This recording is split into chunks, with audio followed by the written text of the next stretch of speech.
को भले ही झापड़ मार दें, लेकिन हमें कोई झापड़ मारे ये हमें पसंद नहीं। हम दूसरों पर क्रोध करें, लेकिन हमारे ऊपर कोई क्रोध करे ये हमको पसंद नहीं।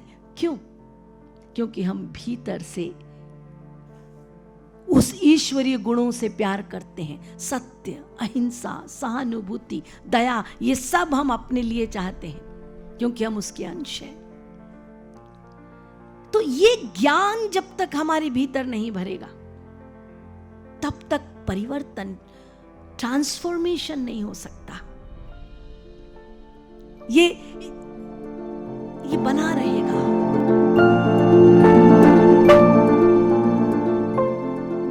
हमें दोनों का विकास चाहिए, भौतिकवाद का भी और आध्यात्मवाद का भी।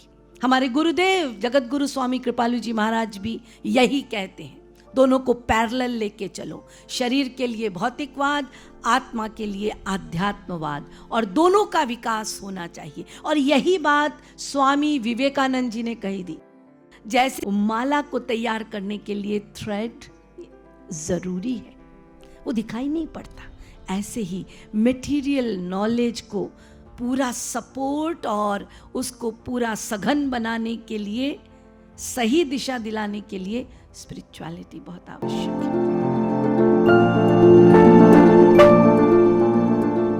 हम बात करते हैं कि हमें यूथ में संस्कार डालने हैं, लेकिन मैं पूछना चाहती हूं कि प्रोसेस ऑफ सोशलाइजेशन 4 प्रकार के होते हैं।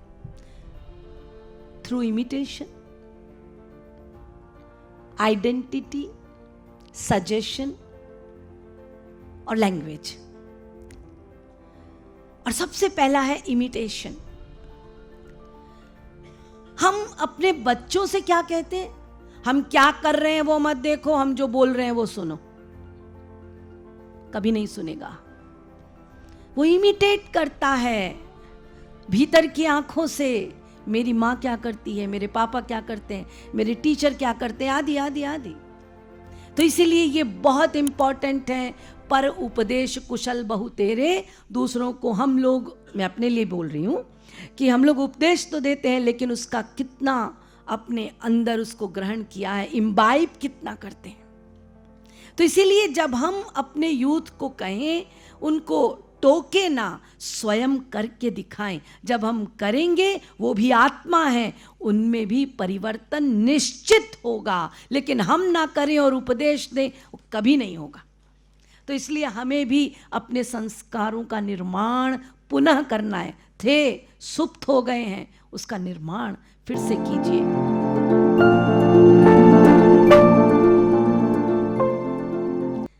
ये पाश्चात्य दार्शनिक लोग हमारे उपनिषद के लिए ये ऐसा कह रहे हैं कि मैं शांति से जी रहा हूं, शांति से मरूंगा। इस उपनिषद को पाकर शोपेनहावर नाच रहे हैं गीता को लेकर।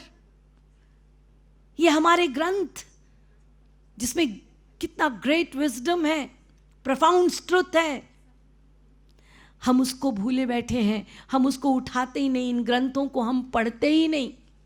तो ये आवश्यक है कि बाकायदा क्लासेस हों, बाकायदा उनको अपने ग्रंथों से परिचित कराया जाए, वेद से, उपनिषद से, ताकि हम अपने स्टूडेंट्स को इसका ज्ञान दें। करिकुलम में होना चाहिए ये सारी चीज़ें, तभी एक परिवर्तन आ सकेगा।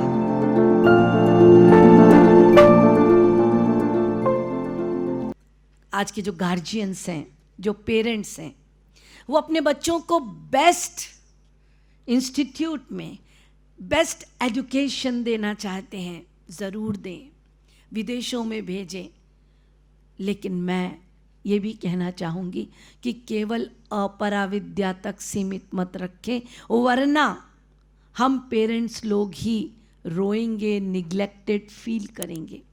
इसीलिए हमारा धर्म बनता है to give the knowledge not only of head, hand और heart, of soul as well.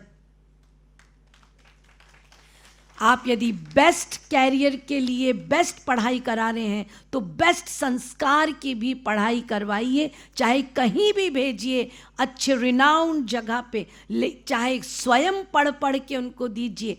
बच्चे आज ये आपके रिचुअल्स आदि पर विश्वास नहीं करते, उनको परंपराओं में मत बांधिए, बल्कि हमारे वेद शास्त्र जो लॉजिकल बातें कहते हैं, जो प्रैक्टिकल बातें कहते हैं, जिसका कनेक्शन मन बुद्धि के शुद्धिकरण और आत्मा से है, वो एग्जाम्पल्स दे देकर, अच्छे लोगों का एसोसिएशन दे देकर उनको उस ओर अग्रसर कीजिए। यही मेरी प्रार्थना।